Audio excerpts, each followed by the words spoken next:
طرف سے بھیجے گئے ہر پیغمبر کو اللہ پاک نے مختلف معجزات اور کرامات عطا کیے تھے۔ آج ہم اس ویڈیو میں اللہ کے پیغمبر حضرت سلیمان علیہ السلام کا ایک واقعہ پیش کریں گے کہ کس طرح ہدہد پرندہ حضرت سلیمان علیہ السلام کی دربار سے غیر حاضر ہو کر سلطنت سبا پہنچا تھا، اور کس طرح حضرت سلیمان علیہ السلام نے ملکہ بلقیس کو دعوت دی کہ وہ اللہ پر ایمان لا کر مسلمان بن جائے اور اللہ پاک کے حکموں کی تعمیل کرے، کیونکہ ملکہ بلقیس اور اس کی قوم مشرک تھے اور سورج کی عبادت کیا کرتے تھے۔ دوستو، قصہ بیان کرنے سے پہلے ایک بات ضرور کہوں گا کہ جو دوست میرے اس چینل پر پہلی بار آئے ہیں وہ چینل کو سبسکرائب کریں اور ساتھ ہی بیل آئیکن کے بٹن کو پریس کریں تاکہ ایسی انفارمیٹو ویڈیوز کے نوٹیفیکیشنز آپ تک پہنچتے رہیں اور نالج میں اضافہ ہوتا رہے۔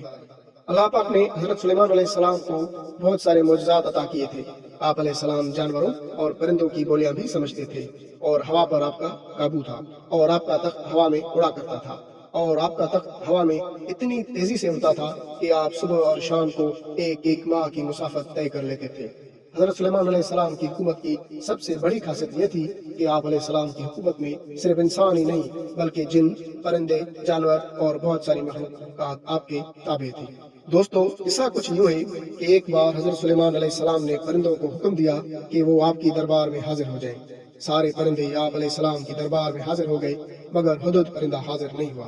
حضرت سلیمان علیہ السلام نے پرندوں سے پوچھا کہ ہدہد نظر نہیں آ رہا، وہ کہاں ہے؟ دوستو، ہدہد پرندے کے متعلق یہ مشہور ہے کہ جس جگہ پہ پانی سطح زمین کے نزدیک تر ہو وہ ہدہد کو معلوم ہو جاتا ہے، اور حضرت سلیمان علیہ السلام ہدہد سے یہ معلومات لے کے جنوں کو حکم دیتے تھے تو وہ اس جگہ پہ کھدائی کر کے پانی نکال لیتے تھے۔ اللہ پاک بہتر جانتا ہے کہ اس وقت حضرت سلیمان علیہ السلام کو ہدہد سے یہی ضرورت تھی یا کوئی اور۔ ہدہد کے نظر نہ آنے پر آپ علیہ السلام کو اس بات کا سخت رنج ہوا، اور آپ نے فرمایا کہ یا تو وہ اپنی غیر موجودگی کی کوئی معقول وجہ پیش کرے ورنہ میں اسے سخت سزا دوں گا یا پھر ذبح ہی کر ڈالوں گا۔ دوستو، اس وقت حضرت سلیمان علیہ السلام کی سلطنت فلسطین، شرقۂ اردن اور شام کے کچھ علاقے میں تھی، اور افریقہ میں بھی حبشہ اور مصر کا کچھ حصہ آپ کے زیر نگین آ گیا تھا، لیکن جنوبی یمن کا علاقہ آپ کی سلطنت سے بہت دور تھا۔ ہدہد حضرت سلیمان علیہ السلام کی دربار سے غیر حاضر ہو کر یمن کے علاقے سبا میں پہنچ گیا تھا۔ کچھ ہی دیر کے بعد ہدہد حضرت سلیمان علیہ السلام کی دربار میں پہنچ گیا اور عرض کیا، میں اپنی غیر حاضری کی معافی مانگتا ہوں، مگر میں اڑتا اڑتا یمن کے ایک شہر میں پہنچ گیا تھا جس کا نام ہے سبا،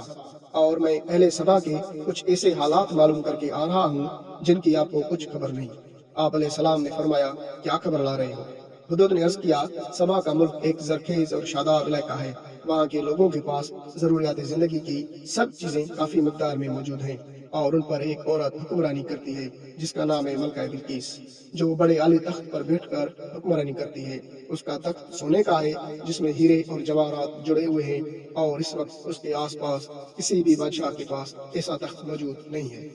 اور مذہب کے لحاظ سے یہ لوگ مشرک ہیں اور آفتاب پرست ہیں، اور اللہ پاک کی دی گئی نعمتوں کا شکر کر کے اس کی عبادت کرنے کے بجائے سورج کی عبادت کرتے ہیں، اور سورج پرستی کو نیکی اور ثواب کا کام مانتے ہیں۔ ہدہد نے حضرت سلیمان علیہ السلام کو یہ سب بتا کر گویا ان پر جہاد کرنے کی ترغیب دی، کیونکہ یہ لوگ مشرک بھی ہیں اور آفتاب پرست بھی ہیں اور آخرت کے منکر بھی ہیں۔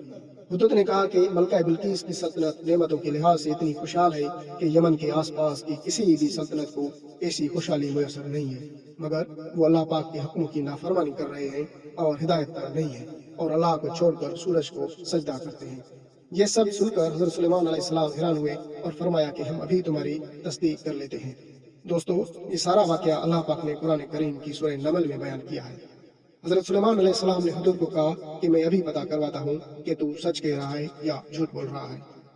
پھر آپ علیہ السلام نے ہدہد کو ایک خط دیا اور کہا کہ یہ خط لے جا اور ملکہ بلقیس کو درباریوں کی موجودگی میں اس کے سامنے پھینک دے، اور پھر وہاں سے ہٹ جا اور سنو کہ ان کا اس خط کے پڑھنے کے بعد کیا رد عمل ہوتا ہے، اور پھر آ کر مجھے اطلاع دے، اور تمہارے سچ اور جھوٹ کا پتہ بھی لگ جائے گا۔ ہدہد نے وہ خط ملکہ بلقیس کے سامنے پھینک دیا اور وہاں سے ہٹ کر ایک کونے میں جا کر بیٹھ گیا تاکہ ان کا اس خط کو پڑھنے کے بعد کا رد عمل دیکھ پائے۔ ملکہ بلقیس نے جب خط کو دیکھا اور خط کے پہنچنے کی نوعیت کو دیکھا تو حیران رہ گئی، کیونکہ یہ خط کسی ملک کے سفارت خانے کی طرف سے کوئی سفیر لے کر نہیں آیا تھا بلکہ ایک پرندے کے ذریعے ملا تھا، اور دوسرا یہ کہ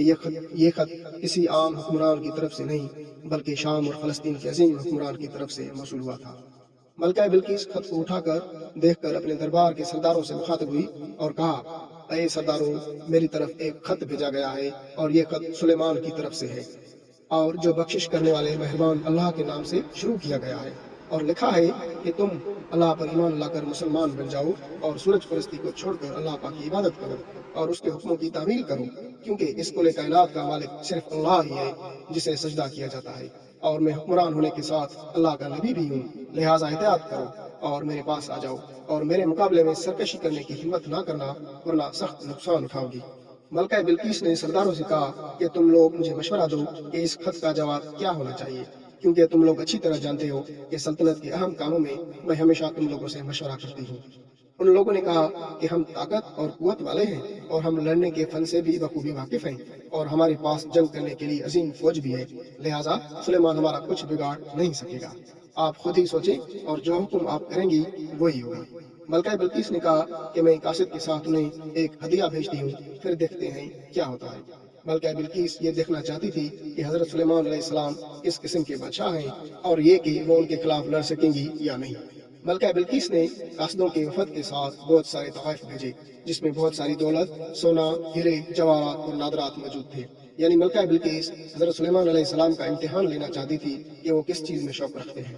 حدت نے یہ ساری باتیں سنی اور حضرت سلیمان علیہ السلام کے پاس پہنچ کر سب کچھ بتا دیا۔ حضرت سلیمان علیہ السلام نے جنات کو حکم دیا کہ شہر میں داخل ہونے والے راستے پر سونے چاندی کی اینٹوں کا فرش بچھا دیا جائے، راستے کے دونوں طرف سونے کے عجیب الخلق جانور کھڑے کر دیے جائیں، وزراء کی ساری کرسیوں کو سونے کا کر دیا جائے اور دربار کو ہیرے جواہرات سے مزین کر دیا جائے۔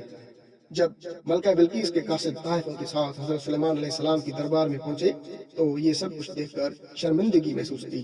حضرت سلیمان علیہ السلام نے بلقیس کے قاصدوں سے کہا کہ کیا تم لوگ مال سے میری مدد کرنا چاہتے ہو؟ مگر دیکھ لو، جو کچھ اللہ پاک نے مجھے دے رکھا ہے وہ اس سے بھی زیادہ ہے جو تمہیں دیا ہے، لہٰذا تمہارا تحفہ تمہیں مبارک ہو، اور تم اپنے تحائف کے ساتھ واپس جاؤ اور اپنی ملکہ سے کہنا کہ ہمارا انتظار کرے، ہم ایک زبردست لشکر لے کے آئیں گے۔ جب یہ خبر ملکہ بلقیس کو پہنچی تو وہ سمجھ گئی کہ واقعی یہ اللہ کے نبی ہیں، لہٰذا جنگ کرنے کے بجائے وہ حضرت سلیمان علیہ السلام کی دربار میں حاضر ہو کر اپنی اطاعت کے یقین دلانے کا فیصلہ کیا اور حضرت سلیمان علیہ السلام تک پیغام پہنچایا۔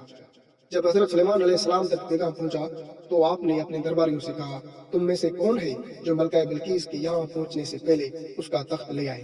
ایک دیو ہیکل جن نے کہا کہ آپ کے دربار کو برخاست کرنے سے پہلے میں اس تخت کو لا سکتا ہوں اور میں اس کام کی پوری قوت رکھتا ہوں۔ پھر ایک اور شخص جس کے پاس کتاب کا علم تھا، اس نے کہا، میں یہ تخت آپ تک آپ کی پلک جھپکنے سے پہلے حاضر کر سکتا ہوں۔ دوستو، کہا جاتا ہے کہ اللہ پاک نے اس شخص کو کتاب کا ایسا علم عطا کیا تھا کہ وہ پلک جھپکتے ہی کہیں بھی پہنچ جاتا تھا۔ پھر حضرت سلیمان علیہ السلام نے ملکہ بلقیس کا تخت اپنے پاس پایا تو کہنے لگے، یہ میرے پروردگار کا فضل ہے تاکہ وہ مجھے آزمائے کہ میں شکر کرتا ہوں یا ناشکری، اور میرا رب عظیم ہے اور شکر کرنے والوں کو زیادہ عطا کرتا ہے۔ کہا جاتا ہے کہ اس تخت میں موتی، سرخ یاقوت اور قیمتی جواہرات جڑے ہوئے تھے۔ حضرت سلیمان علیہ السلام نے اس تخت میں رد و بدل کر دیا اور پہلے سے بھی بہتر بنا دیا۔ جب ملکہ بلقیس حضرت سلیمان علیہ السلام کی دربار میں حاضر ہوئی تو حضرت سلیمان علیہ السلام نے پوچھا، کیا تمہارا تخت بھی اسی طرح کا ہے؟ تو ملکہ بلقیس حیران ہوئی اور کہا کہ گویا یہ تو ہو وہی ہے، اور کہا کہ ہم تو یہاں آنے سے پہلے ہی ایمان لا کر فرمان بردار بن گئے ہیں۔ ملکہ بلقیس کے آنے سے پہلے حضرت سلیمان علیہ السلام نے